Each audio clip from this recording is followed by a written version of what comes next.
This shot was taken at 10:30 p.m. with no lights on. For some context, this is what the world looked like to our eyes. This is one hell of a security camera. This is the Reolink Argus 4 Pro, a face only a mother could love, but my god is it an impressive bit of kit. Specifically, this is a wide field of view camera comprising of two 4K sensors, giving a full 180-degree field of view. Add to that LED spotlights, a passive infrared motion sensor, local SD card recording, a built-in battery so you don't have to run wiring to it, and can even run from solar power too. Well, this seems pretty interesting. Let's take a closer look at the hardware, and then we can talk about features and quality. Physically, Reolink likened this to the Apple Vision Pro, and the resemblance is remarkably uncanny. It kind of has an owl-like face. It's kinda cute. Anyway, you've got these two very wide-angle cameras, plus LEDs on each side and in the center.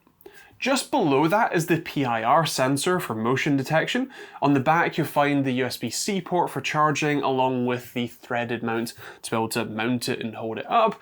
And lastly, at the bottom, under a waterproofing flap, you'll find the power button and a microSD card slot. In the box, you'll find a handy drill guide and an adjustable ball mount to mount it up and get it in whatever position you need.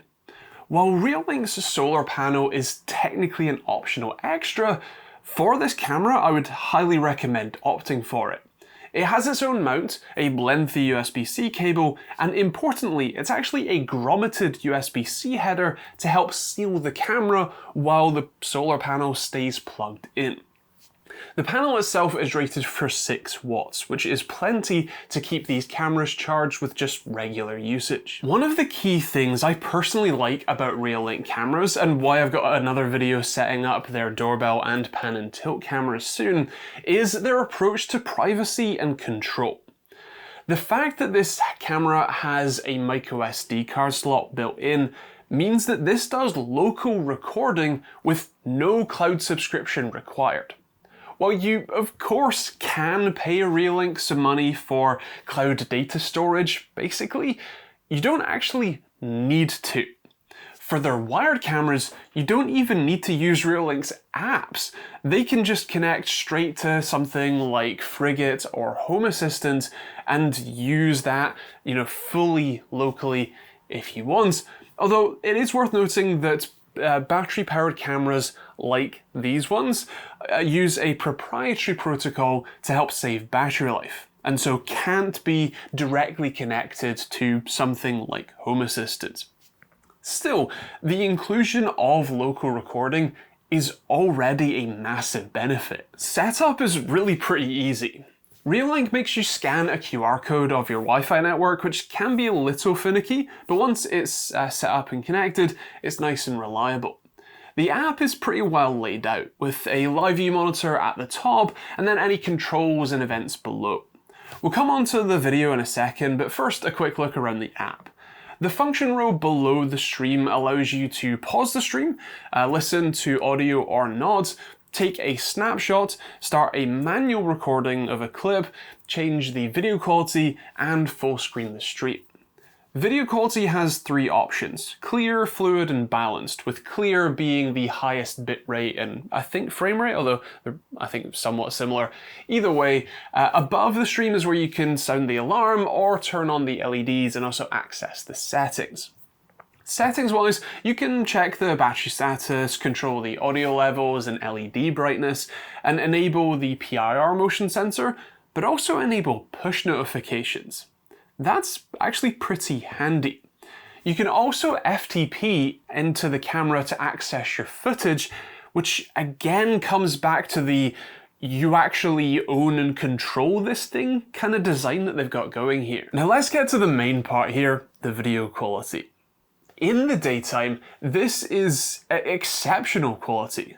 The vertical field of view isn't quite as wide as I would have expected, but the width is exceptional. This literally is 180 degrees, meaning if mounted correctly, this should capture everything.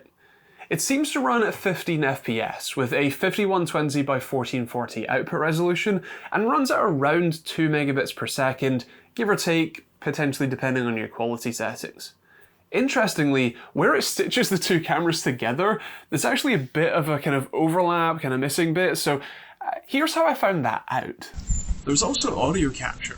Surprisingly, it's pretty decent.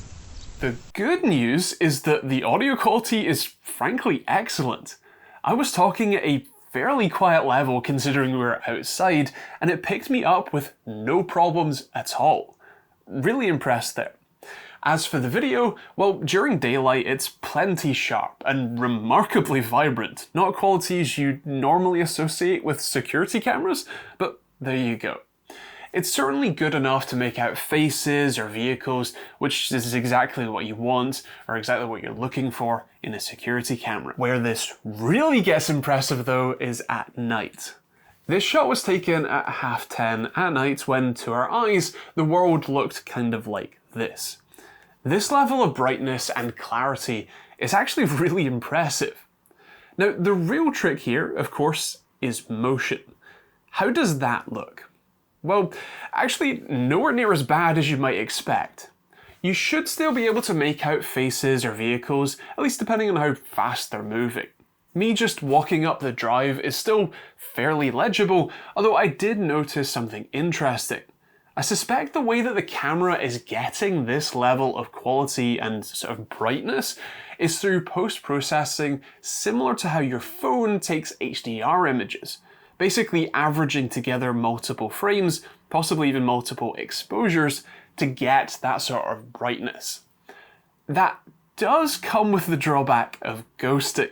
Take a look at the trail behind me as I walk.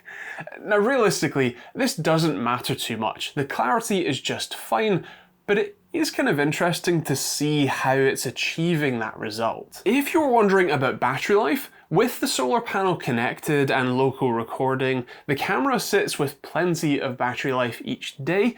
I'm sure if you had it in a sort of busier area and therefore with more detections and more recording, and in like the dead of winter, you might need to charge it manually every now and again, but for where we have it set up, this is perfectly fine. The motion activated spotlight is a nice feature too. At night, it's plenty bright enough to serve as both a spotlight and a camera, so it can kind of pull double duty there as well. As for the camera, well, this thing's rather impressive. The field of view is fantastic, at least horizontally.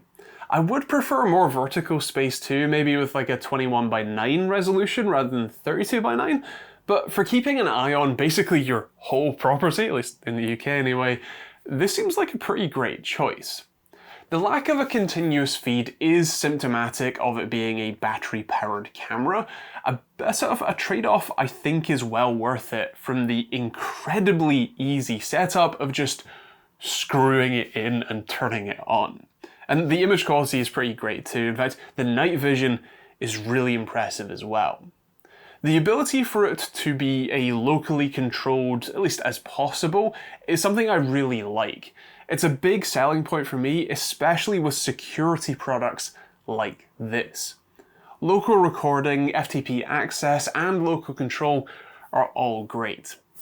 I would be tempted to say that for me, I think I would prefer the wired cameras, just so that it can be fully locally controlled, but this isn't a bad compromise. Price-wise, this is £220 including the solar panel, although there's apparently both a launch discount shaving £22 off, and they've given me a 10% off code that I'll stick in the description, so that's more like £178. That's obviously on the premium end, although it is pretty comparable to options like the Ring's floodlight camera, and while not requiring any subscriptions and being solar powered too, that's a pretty decent benefit. I quite like it, but what about you? What do you think? Let me know in the comments down below. Is the Argus 4 Pro something you're interested in for securing your home, or would you go with something else? Let me know in the comments down below. I will leave a link to both the Argus 4 Pro and the solar panel in the description if you are interested, and if you want to see more videos like this one, including the more setup video with the other cameras, hit the subscribe button and turn on the bell notification icon. You can also check out plenty of other videos on the end cards when they pop up in a second, and otherwise that's kind of it. Otherwise, thanks for watching, hope you enjoyed it, we'll see you all in the next video.